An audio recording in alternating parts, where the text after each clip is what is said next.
I did it again. Today, a little later than usual. You might wonder why is that? Well, I've been having some really bad sleep lately. I think since the league start, 4 hours on average a night, and it finally caught up to me. And I woke up and I thought, oh no, I'm late now. But given the videos we put out over the last 5 days or so, six, I lost count. It goes really fast making these videos. It's given me a little bit more of a confidence in terms of, well, it's okay, for we're still doing good things, you know? Like I wanted to wake up today at 11, but I was just so tired. Then I closed my eyes and I opened my eyes and it was almost 4 o'clock. So I guess I needed that. But with that aside, you know, what's today about? Well, small update. The exsanguinator is getting parked for a while. So let's move over to that scene. This guy right here, I'm kind of at a standstill in terms of how do I gear him further. And it's getting a little annoying. So I need deliriums to get clusters, but before that I need to get trigger gem, and I have only found one weapon with trigger skills, so I've not even unlocked it yet. I'm level 95, and I've run, as you can see here, we're running all the veiled, like the Jun that we can, and I'm really trying to be smart about it. But as you know, like a few days ago I showed you my scuffed board. That didn't help. We've done a couple Katarinas as well. Then I've been trying to unveil on this thing. But to my horror, Ashling doesn't allow you to unveil on the same item if you've already unveiled on it. And as you can see here, this dagger has cast speed and arcane surge. But for some reason, you can't remove the Ashling mod. And you can't, well, that we get, but we can't add another one. And I feel that's kind of lame.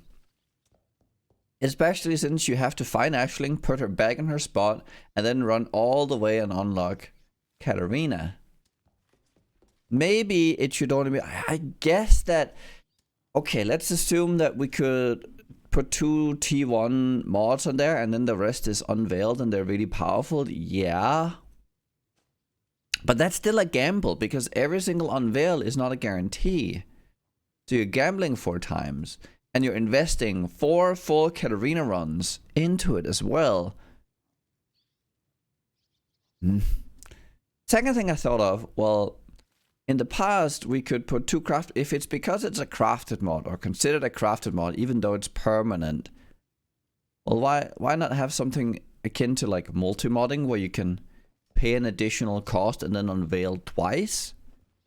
It just feels awkward to have an item with open slots and you can't put another slot on there. And the thing is, old Ashling, which on this item gave me 2 unveils in one, right? That's great. It's great getting 2 unveils. But you could fish for it in the past, so you could remove the old one and then hope for 2. But now you can't anymore because you're blocked out of it. So what's the way here? Should they allow us to remove the Ashling mod somehow through a recipe, or say Ashling removes your old mod and then allows you to re-add? I don't know. All I know is I felt cheated going to the Ashling bench and figuring out that I'm not getting a second one. I'm not getting another unveil, even though that we're crafting permanent mods onto our items that could potentially brick them. It's like exalting with a Crusader orb, and then you can't do the second one because you've already done one. And I'm like, this doesn't seem right. So that kind of bugged me. So I don't have trigger gems yet. And I'm still looking for that. And secondly, I'm having a rough time just, I don't know, getting missions. I need to get Look how many essences I have, and I have one of these, and I've used one here. Right, that's it. Those are the 2 I have. I've not found more. 2. So I've probably just been unlucky because I've been running a lot of this up here with which is the essence node, and then paying the 2C, which has given me so many essences, but I think I've just been unlucky. I wish there was a better way of getting corrupting essences. That would be nice. That would be nice. Honestly, like they should add like some kind of like recipe for it or something, like some like maybe some expensive plus Vault Orbs, like a vendor recipe. That would be really nice. The build overall has been really good, honestly. But yeah, being held back by cluster jewels is just kind of taking me away from like pushing it to that like really end game stage where we're farming Series 8 and we're doing all the like big 16 maps and all that. I'm kind of like just locked slightly behind gearing wise to where that feels comfortable. I can do 16 maps, it's not really that, but the boss is slightly slow because I don't have the single target. And I just need like a few tools, and then the build is really good. But yeah. So why do I want to swap? Well, there's a couple of reasons why I want to swap a build right now, because I wanna like be able to speed farm this area much faster. And I just wanna I wanna like shake it up a bit, because I'm like running my head against the wall trying to like find 1 or 2 things on the Atlas, and it's kind of annoying me. So we're gonna make a, well, I had 1 pure breachstone and I ran it, and look what we got. We got the soft nurture, and we have the Dyed in Dawn already. So we're gonna build around this, and yeah, we're gonna go ham on it. So we're probably gonna like no life a little bit over the weekend. I'm really excited to make this build. Vault Burning Arrow got updated. You can basically have permanent Vault Burning Arrow burns running on bosses now. At least that's what I assume. Looking at the Vault Burning Arrow change, that's what we're assuming we can do. Now we have the entry level weapon, end game weapon, and it's gonna be fun. We're probably gonna make Chieftain because, you know, I want to make sure that if I fall in love with this, that I can take it all the way and do all the big content on it, while also gearing up this guy, because I do want to finish this guy, my Fist Otter, because I really like the skill. I think it's really fun, but you know, I'm missing that progress. You might have noticed up here that I didn't take Harvest. I do actually think Harvest is the best in the end. I don't think I can justify taking Bribery, even though the Unveils are good. So I'm taking this for now. And why am I taking this for now? Because then I can like manipulate with setting up my board, right? We set up the board, and then we finish, like we can finish out the if I can see, I'm like lacking some right? I'm lacking some you know, some intel.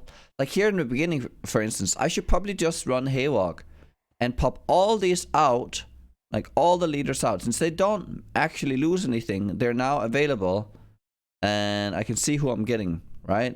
So I unveil all of them immediately. Just to see if I need to swap someone else out of my board, right? Because I'm looking for Aisling, I don't want to find her fast. So I need to know whether or not she's there. So I'm probably gonna do that. And then with Aisling, in popping her in, I think this could be a really good idea. And it also gives me missions, right? Also gives me more missions, the 10% chance.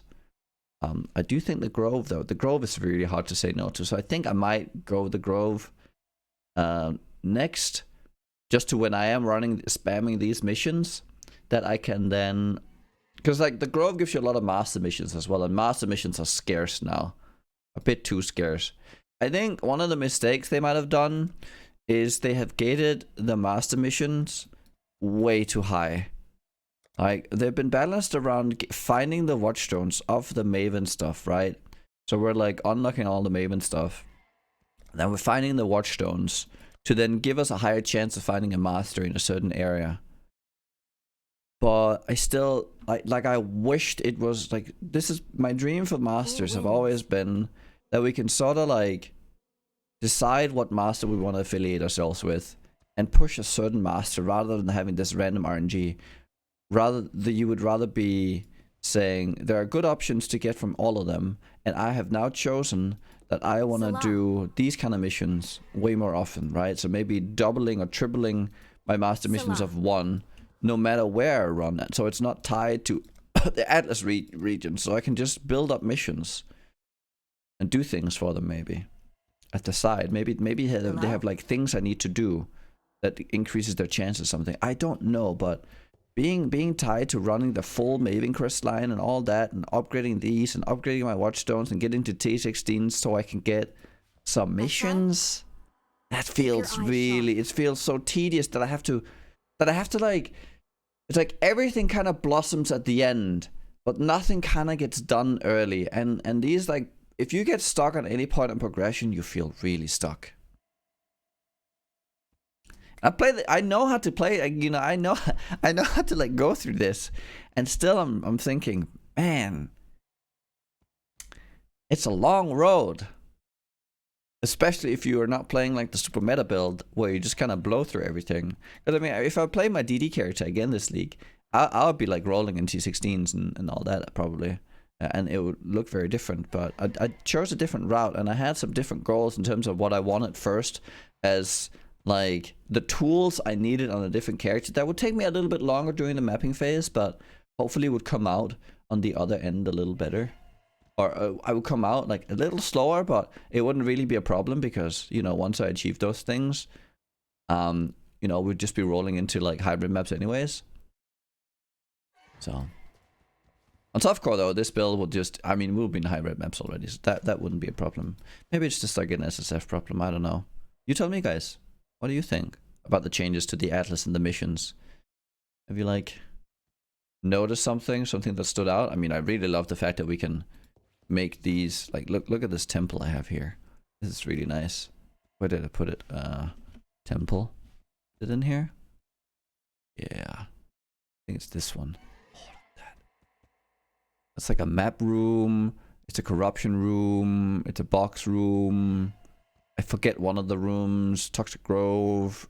Unmaking. So we get this just a good. It's 82, not 83, but it's what it is. I'm really happy about that one. And another one here with corruption room. So that's really nice we can do that. There's definitely some positives here, and I really like the new Katarina changes, but they need to fix the progression towards unlocking Katarina and not running into this like master wall where it's like super RNG, whether or not like you have to go for stuff like this to get. I mean, I don't know. I don't think that's. It's not that fun. It could be more fun if you have more control. And it's fine that it's fine. I feel like it's balanced if we get more control, if we give up, you know, rewards elsewhere, right? Maybe I get that, you know, I accumulate some of the points from other missions, right? Instead of having the total 8 for one or for all of them, I -3 on all and plus all those into like the one master. So they have 5% chance to occur, but like my one master has way higher chance. And then just balance the masters so it's like not too bad. I don't know. You tell me. Anyways, Burning Air on the menu. We're gonna theorycraft. I haven't theorycrafted this yet. I just woke up. I haven't touched. I don't know. I know the build is good. Vol Burning Air is good. We have Flame Wallers. Like we have so many tools now for Burning Air. So yeah. Once this video is over or is up and you see this, I'm probably live on Twitch. So if you wanna see the Burning Arrow, come hang out. We're gonna have a good time. No match in chat today. People who hang out know what that means. Anyways, that's it for me today. Bye.